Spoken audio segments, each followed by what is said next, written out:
In this video, we'll talk about complex intersections. That's coming right up.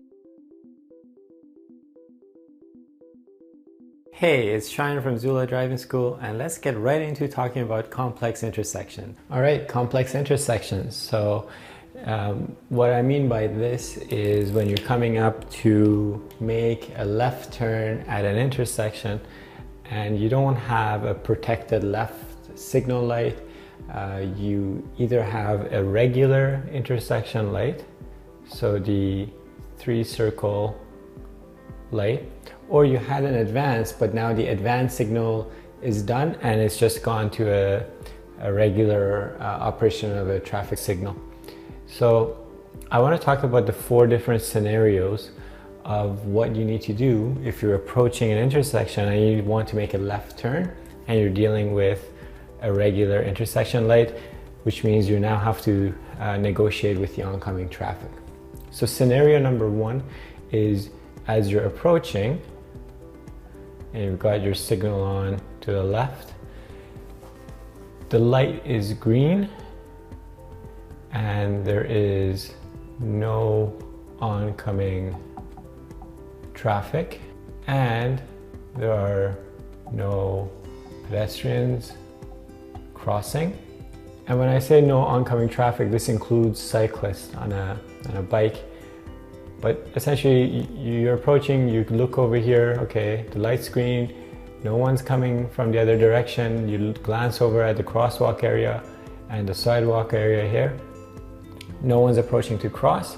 This is the simplest scenario because you just essentially go ahead and make your turn like so without needing to stop anywhere. The second scenario is you come up to this intersection and as you're approaching, your light is green and you see cars approaching, or there might be a cyclist approaching. You treat any oncoming traffic as the same threat, right? So might be 2 cars coming, 1 car coming, whatever the case may be. Or I'm going to say and or, because if there's pedestrians crossing from either direction here, this way or this way, then we have to treat it as if there's oncoming traffic. In this case, we have to go into what is known as the waiting position. Now, the waiting position is you waiting here with your back wheels in the crosswalk area and your front wheels, you keep them straight. Now, why do we want to keep the wheels straight? Why not turn them slightly to the left to get better prepared for the turn? The reason is, when you're sitting here in this scenario, there are 4 things you need to be thinking about. They are, what color is the traffic light? So what color is the light? You're looking to see, are there oncoming traffic? So oncoming traffic. Number 3, are there any pedestrians crossing?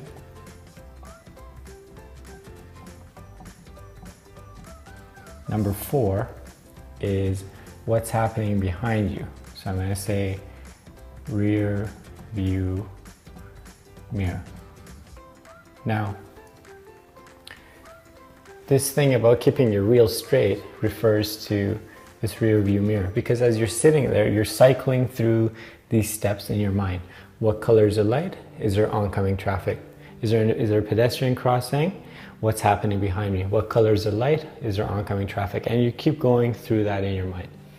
Now, if you see a car that's approaching from behind and it doesn't look like they're stopping, then by you keeping your wheels straight, you have the option of just aborting this turn and carrying on straight through, because no turn is worth getting rear-ended for. Now, if it ends up being the case that you do get rear-ended, let's say you weren't paying attention to your rear view mirror and the car approaching doesn't realize that you've stopped here to make a left turn and they hit you, if you've turned your steering wheel a little bit to the left, then what's going to happen is they'll push you into the path of oncoming cars, and you'll get hit from behind and possibly get hit from front, and it's not going to be a good day for you. So keep your wheels straight until it's time to go. Now, as you're sitting there, let's say it's pretty busy, so with the oncoming traffic, so after a while these pedestrians make it across, and now no one's crossing anymore. You can stop thinking about this for a bit, and after a while perhaps a car shows up and waits behind you. Now you know that it's less likely for you to get rear-ended, so you're not worried as much about that. And now your job is, what color is the light? Is there oncoming traffic? What color is the light? Is there oncoming traffic? And as long as these two things stay the same, as long as there's oncoming cars, then you stay in your waiting position. If these cars go through and now you know the next batch of cars are further up and they're far enough that if you make your turn, they're not gonna have to slow down for you, then you can make your turn. So consider in your mind, how long is this turn gonna take? This turn usually takes 3 or 4 seconds to complete from when you leave here to here. So those cars approaching should be at least a city block away or about 6 seconds away. Now, that's scenario number 3. That was scenario number 2. Scenario number 3 is you're sitting there and it's a busy day, so you just waited in your waiting position, and now the light has gone to yellow. The light has gone to yellow and you were in the waiting position, and cars are still approaching. Let's say it's rush hour and they're just coming through. What do you do?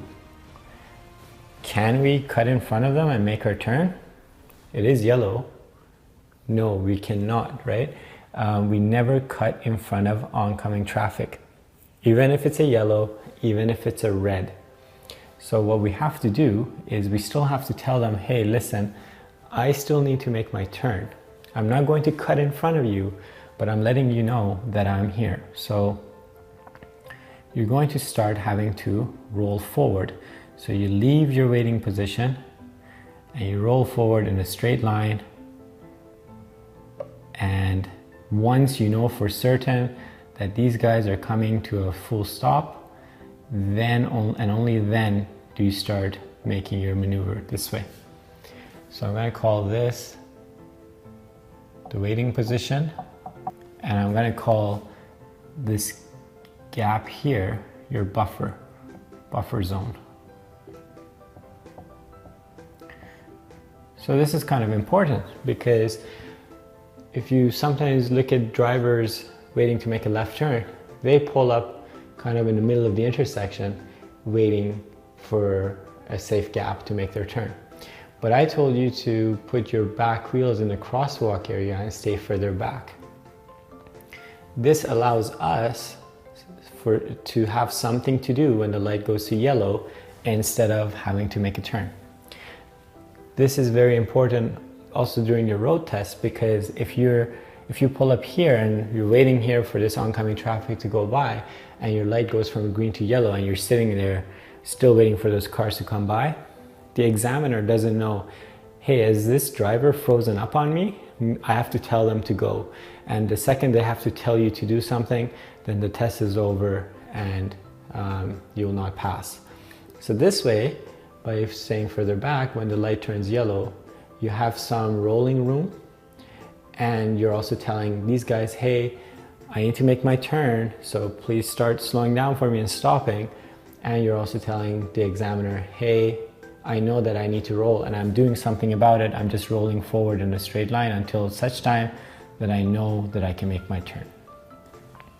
Finally, scenario number 4 is the light goes from yellow to red, and let's say you were in your you had rolled up to here, and now these cars have stopped and you are reasonably sure you can make your turn, and you come to make your turn, and all of a sudden, let's say because it's in downtown, it doesn't have to be in downtown, but someone is late for a bus or what have you, and they decide to run across the street, even though it's not their turn to go. So in that case, you have to make your turn and come and wait right up at this crosswalk area here. This way, you're still safe in the intersection. Why? Because now that this light has gone to red, then these guys get a green light. And now you're pretty much just the first car in this batch of cars that's going straight through the intersection. So you're safe here. So what I'm trying to tell you is that depending on what the light is doing, there's a safe place for you to be in the middle of the intersection. If the light is green and you can see as you're approaching that there's no oncoming cars, there's no pedestrian, then go ahead and make your turn. As you're going through here, you're passing your point, your waiting point anyway, okay? So this is in the direct path of your waiting point. So as you're approaching, it might be clear, you're scanning, no one's there. Maybe by the time you get here, a pedestrian steps out. At that point, you're like, well, I had to stop in the waiting position anyway, so I'll wait there. In this case, we move on to scenario number 2. You're waiting there. As long as the light is green and there's oncoming cars or people crossing, then the safe place for you to be in the intersection is here. But when the light goes to yellow, the waiting position is no longer safe. You need to start rolling forward in a straight line, and only when it's safe to do so, make your turn. Now, when you're looking at these cars deciding, are they stopping for me? Sometimes if you look at them, you can see the front of their car dip. The other way you can do is a ground check. So compare their tires with the ground. Does it look like their tires are slowing down? Have they come to a stop? And then you can make a turn. You don't have to make sure that they've come to a full stop, but you need to know for sure that they're coming to a stop. Now, when the light goes from yellow to red, and it only takes about a second to do so, being in the buffer zone is no longer safe. So once, let's say the light goes from yellow and there's a bunch of cars going through, and then goes to red and a person runs a red and goes through, you still have to make sure that it's reasonably clear before you make your turn. You don't cut in front of someone that's running a red light. But once the light is red and these guys have stopped, then you might have to stop here if someone is running across when they're not supposed to. Now, a couple of other things that I want to mention about making left turns at intersections. Number 1 is only one car, only one vehicle in the intersection. So what do I mean by that? That means sometimes people, like I said, don't know where the waiting position should be, so they pull up here. And then when they pull up here, another car enters the intersection with them. No, that is not correct. Only one car in the middle of the intersection. And the reason that's important is, what if the car in front of you takes the whole cycle of a light, like I mentioned, it might have gone to yellow, it might have gone to red, and then they can make their turn. If you had entered the intersection with them, now you're sitting there like, well, it's red and this car is still waiting for those cars to come across, and now I'm stuck behind him. And this is usually when people get in with someone into the intersection and then they try to tell the car in front of them what to do. They honk at them and throw up their hands and say, well, why aren't you going? So don't follow another car into the intersection unless you know for sure that they're about to make their turn. So let's say this is you are here and you have a car in front of you making a turn. Only when you know or reasonably sure that they're going to be able to make their turn, then you pull up to the waiting position to see for yourself what's happening here. And if it's clear, then you make your turn as well. Now, I talked a little bit about someone behind you honking at you, trying to essentially tell you when to go. This is one important thing. The other thing is, if you don't know, you don't go. So you might be in a waiting position and you're looking over here, and let's say in this lane is a bus or it's a vehicle, doesn't have to be a bus, it's a vehicle that's blocking your view of the lane beside them. In that case, let's say this person is waiting to turn left, and you're sitting there waiting to turn left. And now you're kind of getting anxious. Well, no one's coming across this way, and there's a car waiting behind me, so I want to tell them that I'm trying my best to make my turn, but I can't see, so maybe I should lean here, like bring my car here, so I can better see this lane here.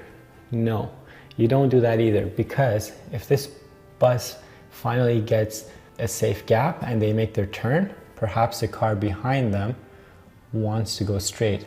And now because you've turned your vehicle to here, you're blocking the path of oncoming vehicle, which is not correct.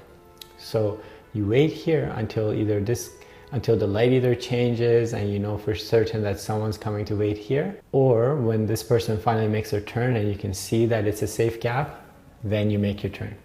Now it might be the case that you're waiting here. This car might be, let's say, a monster truck or just a truck, and they got a better viewing angle of the road here, and they honk for you, telling you, hey, there's no one coming, go, make your turn, right? Don't do it.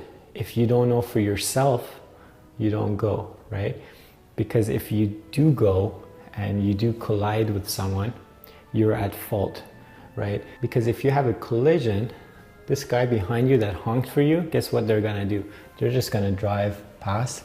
They're not gonna come to the insurance company with you and say, well, you know what actually happened was I honked for this guy and I forced him to go. They're just going to leave. So in any case, they're not the ones responsible for a collision. You are responsible for your safety and the safety of the passengers in your vehicle. So only go when you know it's safe. Now, sometimes people will pull up into the waiting position and then they don't realize that on a yellow, what they need to do is start rolling forward in a straight line. They freeze up and they just wait in the waiting position. The light goes from yellow to red, and now their car's sitting in the waiting position, and now they feel embarrassed or they feel like they should do something, and they put the car into reverse and try to back up here. You cannot back up at an intersection. It's an illegal action. It's not safe, and there's no need for it. If you had planned your actions in advance, you wouldn't have to back up in reverse. So either you didn't get your timing right, or as you were approaching, you didn't have a game plan. So this is why it's so important when you're approaching an intersection, have a game plan. What are you gonna do when you're there? What are you going to do when the light is at a certain color? So these are things that you don't try to figure out once you're there. If you're there now going, what do I need to do? It's too late. You got to figure this stuff out as you're approaching. Have it clear in your mind what the plan should be. So I hope this video has been useful to you. If you liked it, feel free to comment, like, or subscribe to our videos on YouTube. In addition, we offer an online video training course on our website at www.zula.ca, and in that course we show you actual footage of us negotiating with the oncoming traffic when we were dealing with just a regular type intersection light. So be sure to check that out. And it's one thing for me to stand here and talk about complex intersections or complex turns. It's another for you to get out there on the road and practice this stuff with your co-ed driver or your driving instructor. I hope to see you in another video soon.